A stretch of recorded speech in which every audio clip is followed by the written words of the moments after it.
Jésus. Nous continuons sur notre thème des complexes et nous allons le clôturer ce matin parce que ce mois-là, nous allons finir nos préparations. Après, nous allons passer aux actes. Amen. Aux actes de la conquête. La Bible dit que la foi sans les actes, c'est une foi morte. Là, nous sommes en train de nous préparer dans la foi, mais à un moment donné, nous allons passer sur ce que nous appelons les actes de cette année pour la conquête. Et le dimanche passé, nous avons terminé sur l'intelligence. Nous allons aborder rapidement sur la beauté. Chaque matin, chacun de nous court sur le miroir, devant le miroir. Il se regarde et quand il va dans un centre commercial, dès qu'il voit un miroir à côté, il passe directement, il s'arrête un peu. Même s'il est pressé, mais il s'arrête quand même quelques secondes, il regarde le visage. Pour les femmes, il regarde les cheveux et il bouge la tête pour classer les cheveux convenablement.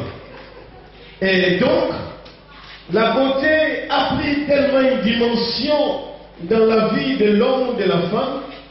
David, merci si tu peux me jouer une musique très douce, très basse, pour m'accompagner, merci, que Dieu te bénisse. Et la beauté a tellement pris de place dans la vie des hommes et des femmes que cela est devenu un problème de complexe. Nous voyons des gens qui se font opérer pour tout simplement chercher la beauté. Bon, malgré que les conséquences aussi sont néfastes quand nous voyons les gens qui le font, mais ils le font quand même parce qu'on veut rester jeune. Il n'était pas de nôtre, mais des couleurs de peau, oui. Michael Jackson cherchait la beauté à tout prix, des opérations sur opérations, mais nous avons vu que ça finit mal. Et quand on est obsédé à la beauté, ça peut nous amener à faire des choses extrêmes, et cela peut amener à ce que cela finisse mal. Nous n'avons pas peur de le dire. J'ai dit oui, il faut être beau, mais le Seigneur nous a créés avec la beauté physique que nous pouvons avoir, mais la beauté surtout intérieure que nous avons, et c'est de cela dont Dieu a besoin certainement. Mais le choix de l'homme est souvent frappé sur ce qu'il voit à l'œil. C'est pourquoi les hommes et les femmes s'efforcent à travailler sur la beauté, parce que l'homme voit, la femme voit, c'est-à-dire nos yeux physiques voient, et c'est ce que nous voyons qui nous frappe, et nous, c'est ce qui nous intéresse. Il y a une histoire dans la Bible qui est une histoire des complexes. Dans 1 Samuel chapitre 16, verset 7, la Bible dit que le Seigneur avait besoin de couronner un roi. Et il fallait un choix. Vous allez lire cela à la maison, mais notez bien simplement. Mais j'aimerais qu'on le lise à la maison pour que j'avance. Et la Bible nous dit que Dieu avait besoin de couronner un roi. Parce qu'il voulait changer de roi. Il voulait un autre roi à la place de celui qui était en place. Et pendant ce temps-là, la personne qui va charger la mission, c'est-à-dire les prophètes en vrai, lui, il va aller dans la maison qu'on lui avait envoyée. Parce que Dieu lui avait donné des instructions bien précises de la maison dont il doit se rendre pour couronner le roi. Il se présente dans la maison de ce roi-là, mais lui, il va chercher ce qui frappe aux yeux. Parce qu'il va se dire que si Dieu veut un roi, c'est que ce roi-là doit être fort physiquement. Donc lui, il va se dire, présentez-moi tes enfants. Il va aller dans la maison, il va arriver dans la maison et il dit, je suis venu parce que Dieu m'a envoyé de couronner quelqu'un. Et c'était vrai, c'était le message de Dieu, c'était il était l'envoyé de Dieu et il lui avait envoyé pour ce message. Et quand il arrive dans la maison, parce qu'il cherche ce qui frappe aux yeux des gens, et lui il va se dire que présente-moi tes enfants et fais-moi défiler tes enfants. Et à l'ancienne, à l'époque, souvent quand quelqu'un vient se marier dans une famille, on va faire défiler les femmes de la famille et puis lui va faire un choix à l'époque. Mais bon, c'était l'époque. Mais le roi qui devait être loin, Dieu les connaissait au fond de son cœur. Dieu l'avait choisi à cause de son cœur. Ce n'était pas parce qu'il avait une beauté physique ou parce qu'il avait des muscles. Parce que dans la beauté physique, il y a des gens qui font des pompes tous les jours. Je ne sais pas, qui vont dans un gymnase pour avoir des muscles bien balagués. Et quand une femme va voir, elle va dire, oh, ça, c'est ce que je fais, c'est ces muscles-là. Et donc les gens se font tout, se donnent la peine pour pouvoir arriver à devenir quelqu'un qui peut se voir physiquement.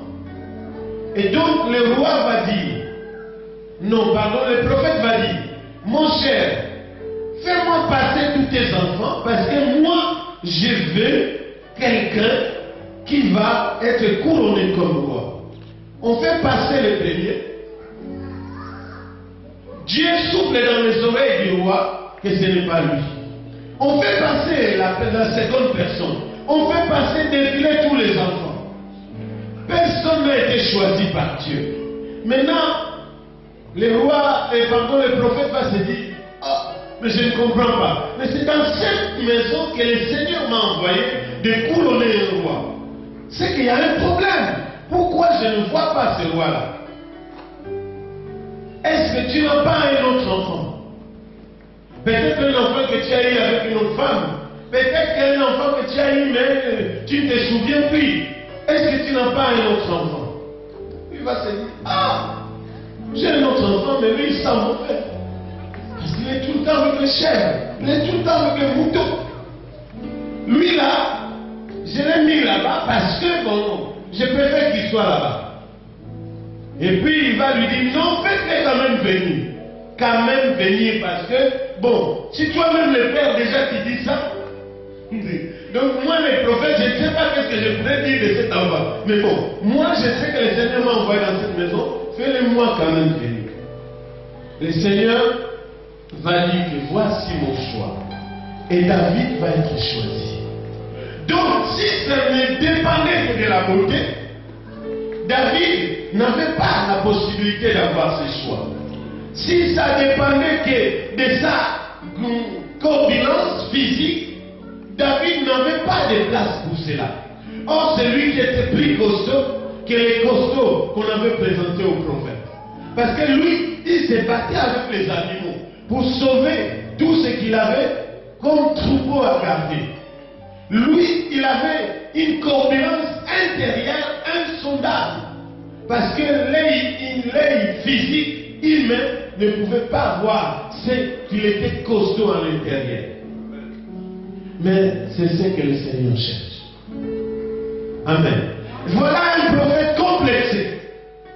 On lui envoie faire un choix. Lui, il va se baser sur le physique, sur la beauté ou sur tel ou tel critère. Mais Dieu dit, je ne suis pas dans ces choix. Amen. Je ne suis pas dans ces choix.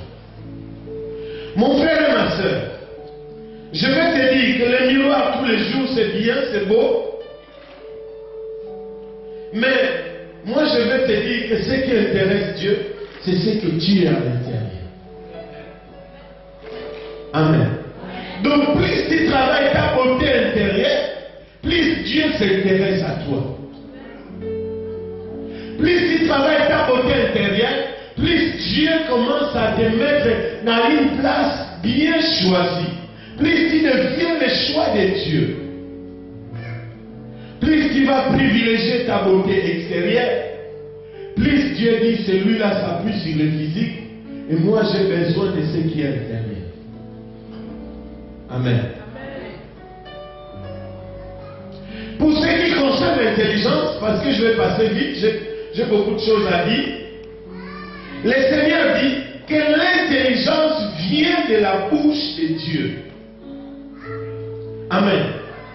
Donc ce qui rend l'homme intelligent, Dieu regarde l'intelligence par rapport à notre capacité d'appliquer ce qui sort de sa bouche. Amen. Les hommes peuvent te juger intelligent. Intelligent parce que tu peux créer des choses, tu es savant et tout. Oui, Dieu accorde l'importance à cela. Mais il accorde plus d'importance à ce qui sort de sa bouche et de ta capacité de le mettre en pratique. Et de ta capacité d'appliquer cela. Et quand Dieu te regarde, il dit, j'ai en face de moi un homme ou une femme intelligente.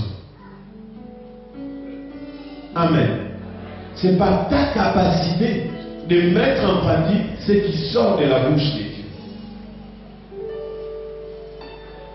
Or, ce qui sort de la bouche de Dieu, c'est ce qu'il dit dans sa parole.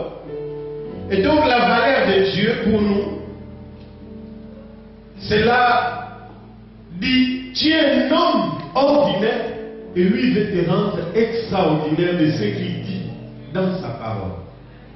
Amen. Pour Dieu, la valeur que tu as, la valeur intellectuelle que tu as, il dit, cet homme ou cette femme, je l'ai pris dans la boue, on les giriait, on les traitait vauquelien, on les traitait inutiles, même dans sa famille, dans sa maison, dans son entourage, dans son travail, il était inutile, et moi je le prends dans la boue et je le fais asseoir dans le même rang que les dignitaires de ce monde. Amen. Voilà la valeur de Dieu. Dieu te donne la valeur dans ce sens. Dieu dit, tu es un homme ordinaire pour tout le monde, mais moi je vais te rendre extraordinaire. C'est pourquoi quand Dieu va se saisir de Paul, il va chercher à ce que Paul devienne d'abord un homme ordinaire pour le rendre extraordinaire. C'est pourquoi quand Dieu va utiliser Moïse, qui était élevé dans l'éducation royale ou dans l'éducation du royauté de l'Égypte, il va d'abord le rendre ordinaire et Moïse ordinaire. Pas Moïse prince, pas Moïse à qui on adore, on acclame, on dit prince Moïse qui a gagné tel combat. Non, il va d'abord le rendre ordinaire. Il va l'emmener dans un lieu où il va devenir berger. Et en devenant berger, en quittant le lit royal, parce que dans la royauté, on te sert, on te donne à se doucher, on t'aide même à se doucher, et tout cela, il l'a quitté pour aller devenir un homme ordinaire, berger. C'est comme notre Seigneur Jésus, qui était assis sur le trône du royaume. Il va aller naître dans un lieu inutile, qu'on ne peut pas faire attention, et il va grandir dans un métier qu'on pouvait négliger, mais cet homme-là était extraordinaire à l'intérieur de lui. Moïse est un homme ordinaire, extraordinaire d'abord. Dieu dit, si je t'appelle, si je t'utilise dans le sens où tu es déjà extraordinaire, ça ne servira à rien. Je vais d'abord te rendre ordinaire. Il l'envoie dans un camp pour devenir ordinaire, et quand il les ramène, alors il fait de lui un homme extraordinaire. Amen. Donc Dieu veut te donner cette valeur. Pas la valeur que les hommes t'acclament, t'adulent, oh tu es prince, tu es ceci, intellectuel de ceci, cela, c'est bon. On peut avoir tous les diplômes, et moi j'encourage même les gens à avoir bac plus 8 si ça existe. Mais dans tout cela, nous devons nous appuyer sur la valeur que Dieu veut nous donner. Même si nous avons nos diplômes, nous devons nous dire, je suis un homme ordinaire. Dieu, je cherche que tu me rendes extraordinaire. Et c'est de cela dont Dieu veut. Dieu veut te donner une valeur.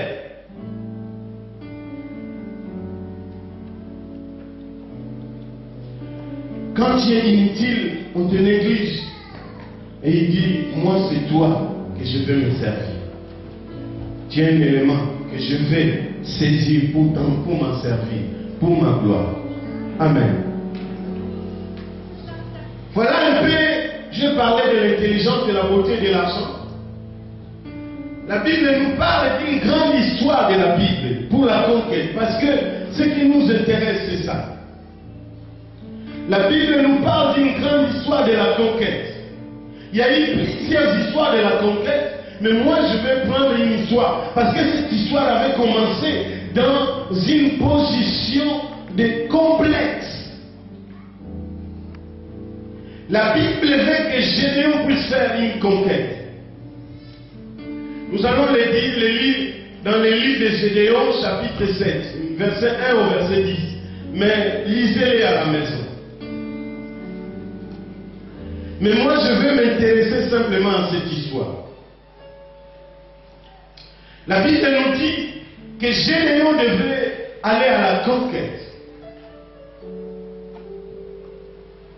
Je ne sais pas, pendant que je suis en train de parler de cette histoire, je voudrais que tu t'inspires sur une conquête que tu veux mener. Non seulement la conquête que l'Église a amenée, mais je voudrais que tu t'inspires sur une conquête que tu veux mener dans ton coin, ou dans ta maison, ou dans ton entreprise. Une conquête que tu veux mener. Mais je voudrais simplement que tu t'inspires à cela. Et je voudrais que chacun de nous, là où nous sommes, puisse se dire, est-ce que j'ai une place dans la conquête, dans l'équipe qui doit aller à la conquête? L'évangéliste Berthe va nous faire la lecture rapidement, et les autres nous font lire à la maison et écoutons la lecture de la parole de Dieu.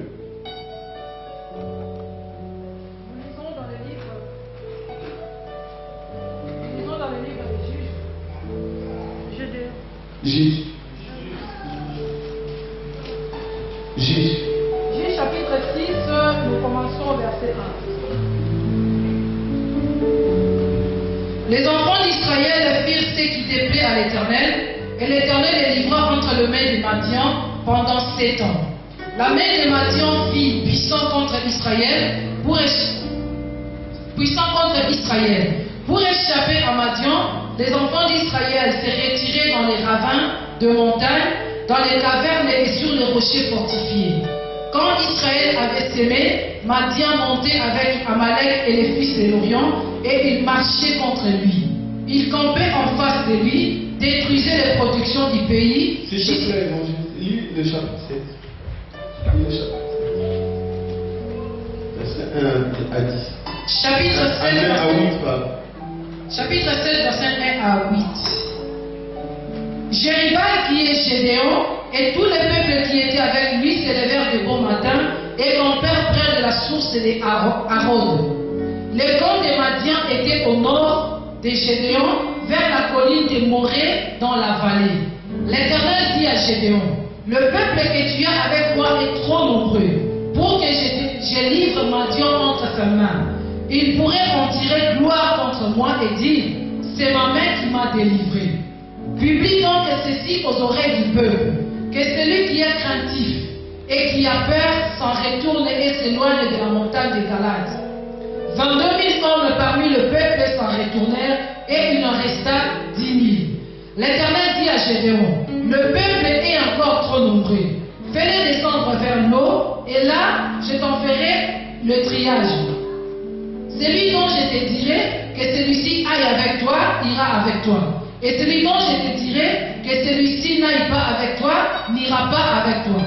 Gédéon fit descendre le peuple vers l'eau, et l'Éternel dit à Gédéon, tous ceux qui laperont l'eau avec la langue comme lappe des chiens, tu les sépareras.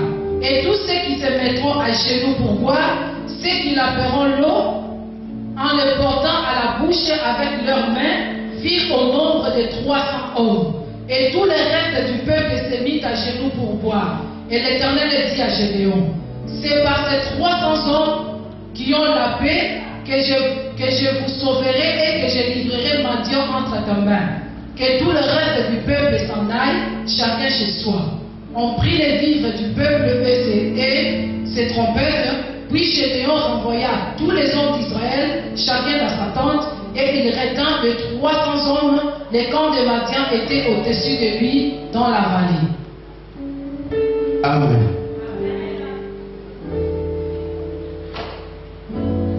Nous voyons que quand Gédéon veut aller à la conquête, il commence par se dire que nous devrions être très nombreux pour pouvoir aller à la conquête.